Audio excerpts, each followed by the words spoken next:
They can whisk you away in the middle of the night, take you to some dark site around the world, just like any other non-American citizen, and you have no ability to talk to an attorney. Your family doesn't have to be told where you're at. Your rights are no longer valid under the PATRIOT Act. Okay, so this is problematic, and the question you're asking is interesting because listen to what candidate Obama says about habeas corpus.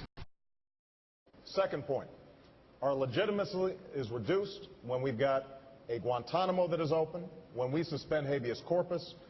Those kinds of things erode our moral claims that we are acting on behalf of broader universal principles, and that's one of the reasons why those kinds of issues are so important. We're going to lead by shutting down Guantanamo and restoring habeas corpus in this country so that we offer them an example. I think that folks made a terrific point that we have to stand for human rights, and that should be part of the trade equation.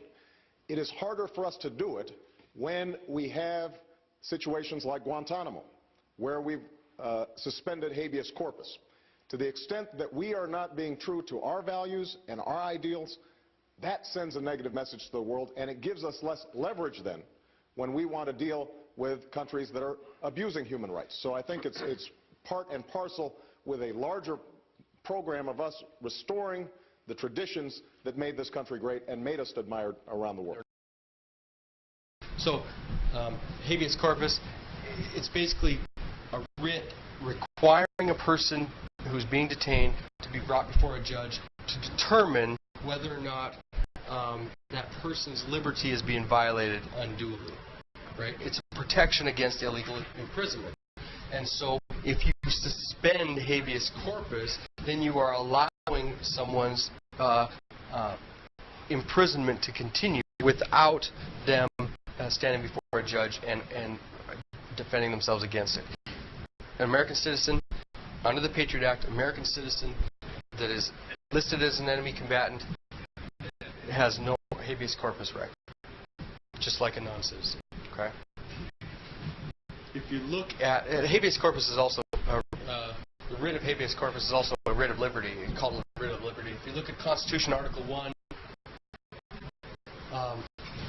basically what you're saying is it's a written court order. This writ of liberty is a written court order appealing to the judge to release you if the government doesn't have enough evidence to hold you. If the government doesn't have enough evidence to hold you, you can go to a judge, the judge says, you don't have enough, you got to let that person go. Section 1 talks about legislative powers. Okay, shall be vested to the Congress of the United States, which shall consist of Senate and House of Representatives.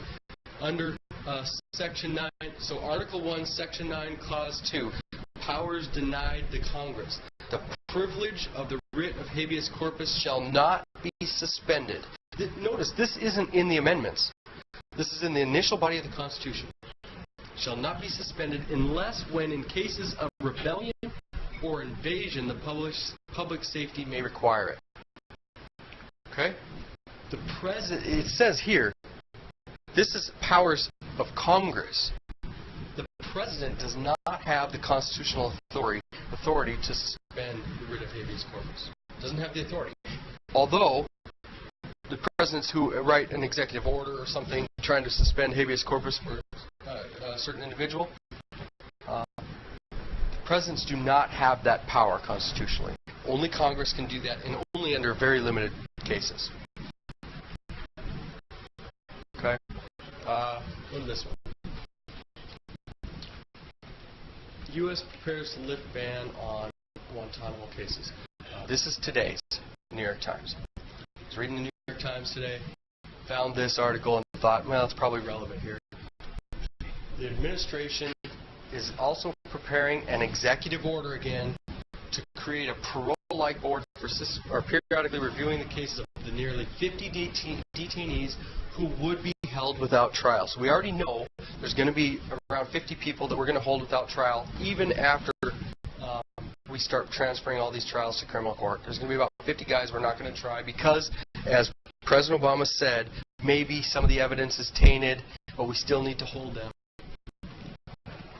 And now he's trying to set up, I believe, a mechanism to decide how long, if we can continue to hold them, a parole board. That's an interesting addition. there's a crucial difference between civilian court and military commissions. There's hearsay evidence admissible in military commissions and statements and documents collected outside of court. In military commissions, sometimes they allow evidence that, although I would argue they shouldn't, but sometimes they have been able to allow evidence that has been acquired under torture, waterboarding, things of that nature, whereas in criminal court, that would not be allowed. Okay. Another question, though, I think is an interesting one that was brought up in the New York Times.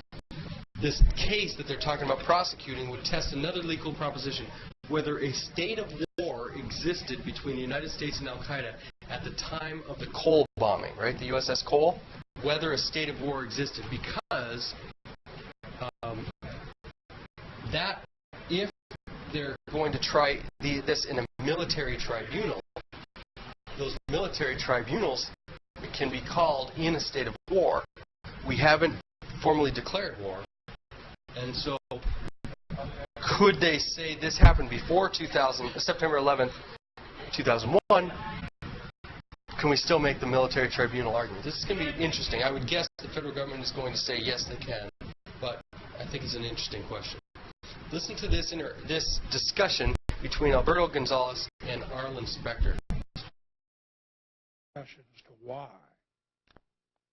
How can there be a statutory taking of habeas corpus when there's an express constitutional provision that it can't be suspended and an explicit Supreme Court holding that it applies to Guantanamo alien detainees? A couple of things, Senator.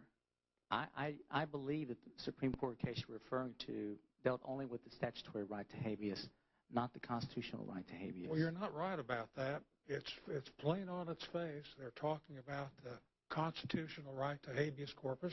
They talk about habeas corpus being guaranteed by the Constitution, except in cases of invasion or rebellion. And they talk about John at Runnymede and the Magna Carta and the doctrine being embedded in the Constitution. Well, sir, the fact that they may have talked about the constitutional right to habeas doesn't mean that the decision dealt with the constitutional right to habeas. When did you last read the case? It has been a while, but I'd be happy to go back. I will go back and look at it. Yesterday and this morning again. I will go back and look at it. The fact that the Constitution, again, there's no express grant of habeas in the Constitution. There's a prohibition against taking it away. But it's never been the case. I'm not aware of a Supreme Court. Now, wait a minute. The Constitution says you can't take it away except in case of rebellion or invasion.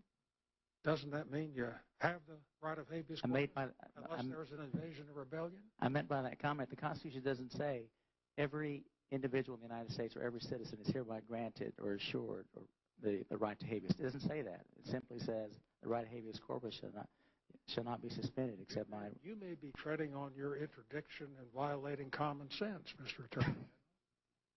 One of the things that's troubling about that is that I think Gonzalez is giving us a window into some of the mentality of federal government officials.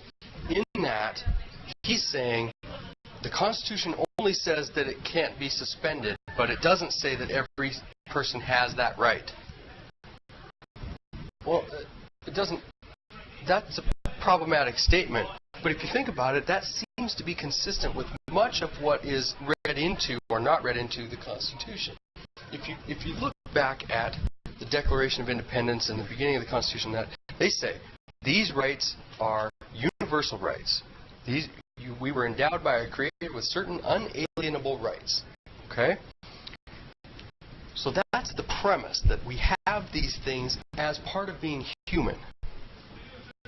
And therefore, in the body of the Constitution, it says, this right of writ of habeas corpus cannot be withheld except under very limited circumstances. Gonzalez is simply saying, well, yeah, it says that, but we are not assuming that everyone has that right to begin with. And so that is a very alarming trend that seems to be increasing in